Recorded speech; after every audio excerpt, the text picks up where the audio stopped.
सोलापुरात अनधिकृतपणे वास्तव करणाऱ्या बांगलादेशी नागरिकांना 3 दिवसाची पोलीस कोठडी मिळाली आहे।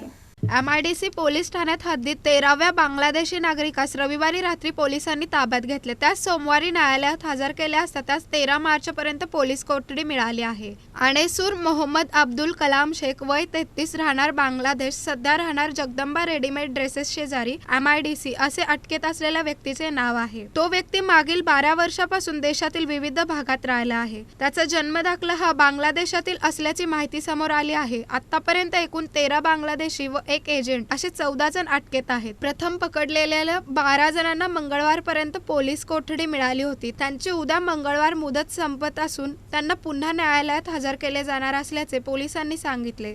दरम्यान पोलिसांनी श्री जगदंबा महिला रेडीमेड ड्रेसेस विविध उत्पादन सहकारी औद्योगिक संस्था मर्यादित सोलापूर अंध व अपंग कार्यरत असणाऱ्या औद्योगिक संस्थांच्या कागदपत्रांची मागणी केली आहे।